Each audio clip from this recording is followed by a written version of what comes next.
every single college football season has massive ripple effects. Just the way that it goes, it's unavoidable.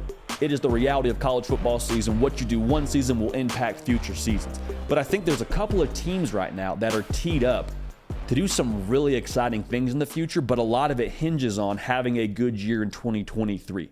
And those teams I would label powder keg teams. Rather, who is set to explode in 2023?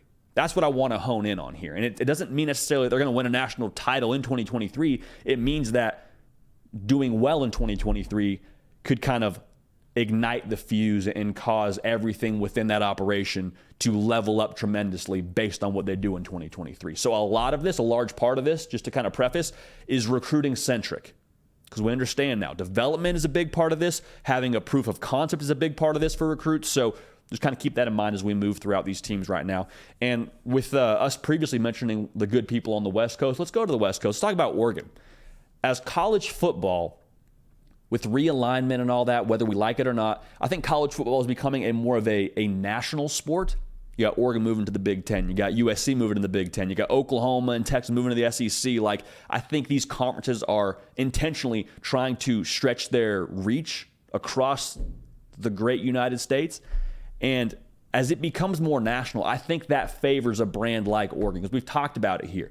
Oregon, the way that they recruit, you don't just go to your backyard and go grab the 5-star that's in Portland, Oregon, or Eugene, Oregon. It may happen every couple of years. It may happen, every other year.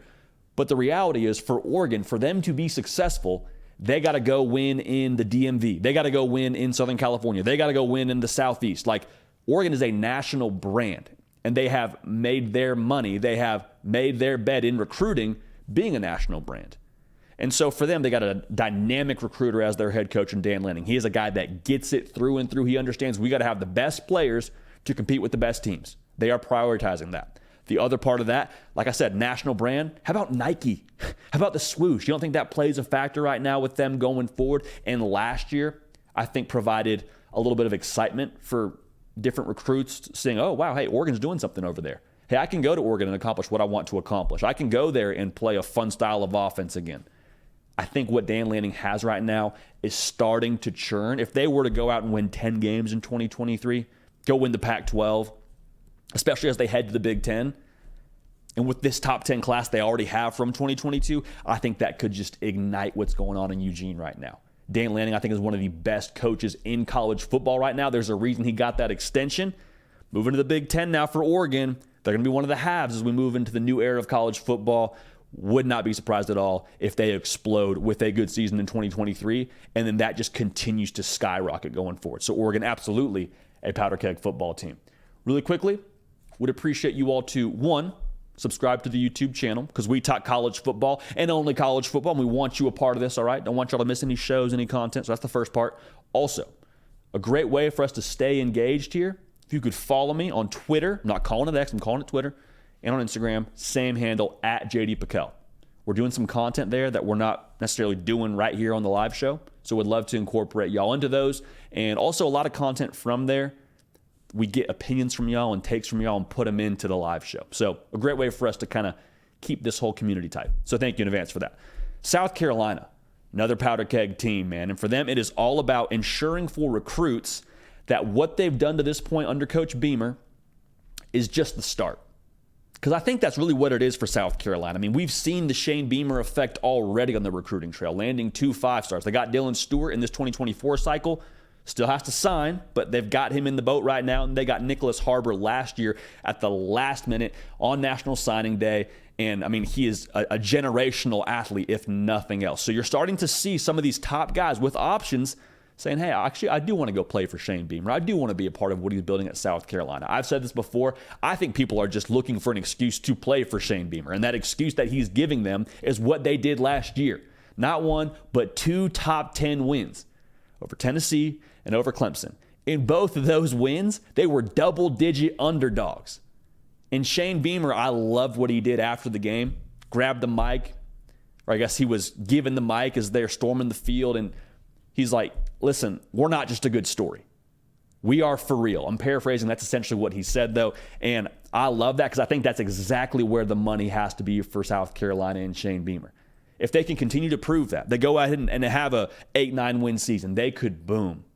They could boom. I would not be surprised at all if we saw them just skyrocket up the recruiting ranks. So I think, again, Shane Beamer, great recruiter, prioritizes it, and I think people want to come play for South Carolina. I truly believe that. So keep an eye on them. If they have more success in 2023, I think you settle a lot of the questions people could have about how for real South Carolina is, and that thing could just take off quick, fast, and in a hurry.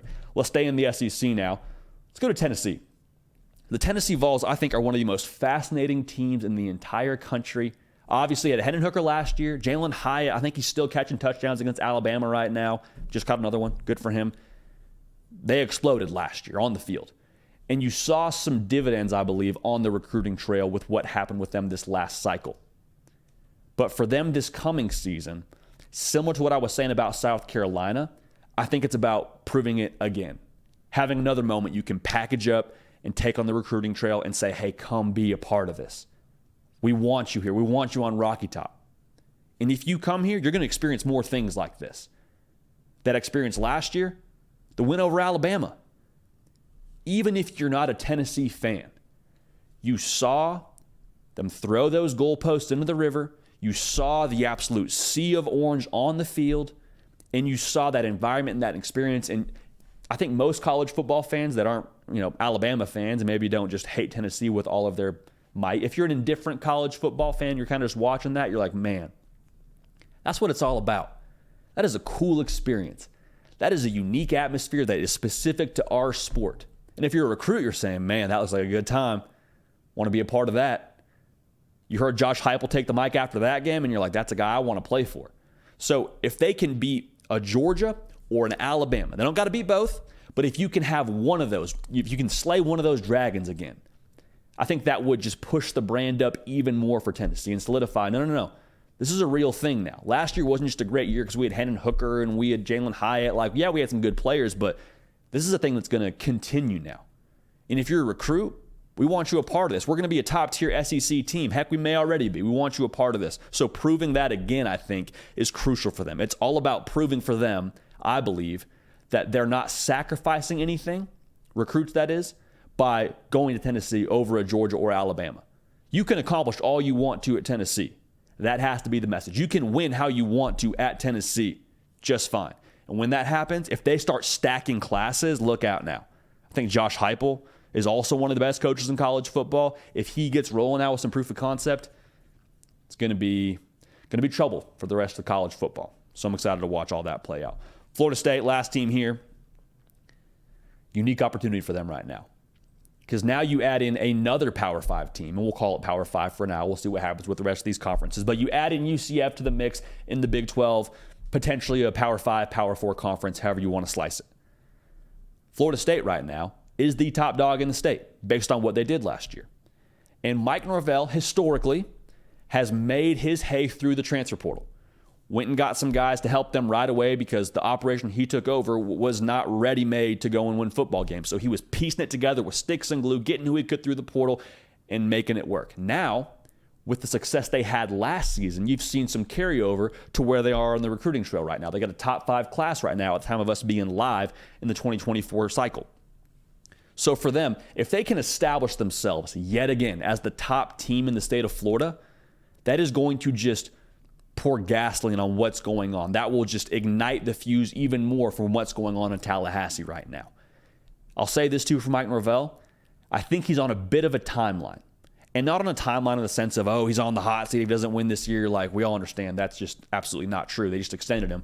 I say timeline in the sense that you have Miami and you have Florida that have second-year coaches going into this year. Second-year coaches didn't have the season they wanted to have last year probably. But I don't think either of those schools, with the resources and with the individuals coaching those football teams, I don't think they're going to stay down. I think they're building their way back, and they're going to be a force in college football yet again. When, I don't know. But I think if you're Florida State, you have the high ground right now. Like, hey, let's capitalize. Let's make the most of this if we're Florida State. Let's make sure that we solidify ourselves as the team in Florida. Because if you're the team in Florida, guess what that gives you access to?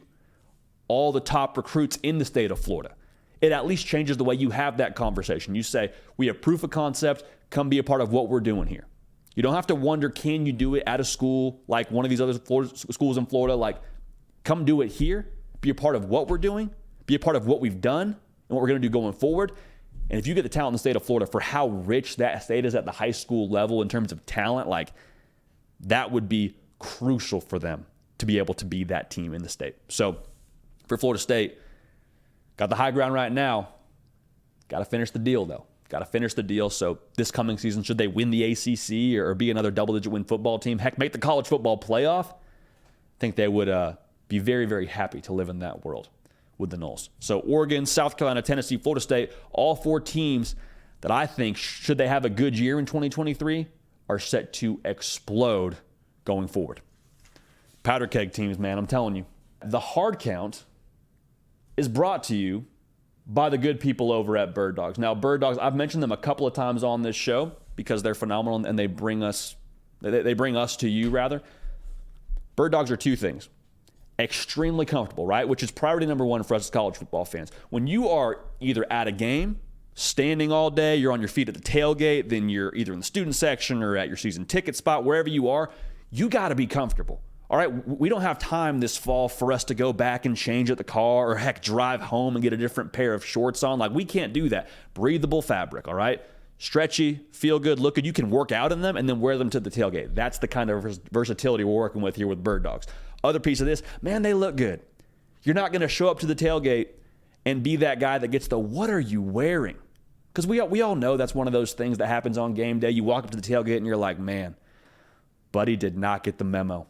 It's unfortunate. It's sad, but it's true, and it's kind of the way that things go every Saturday. Don't be that guy. Rock some Bird Dogs. You'll be good to go. Use promo code JD at checkout. Get you a nice little hat, okay? I promise you, this will keep you nice and cool during the tailgate and during the game. It also just looks good. So appreciate you locking in with us and appreciate Bird Dogs making it happen. Again, redeem code JD over at birddogs.com at checkout. Get you one of those hats. Good deal. Everybody's happy.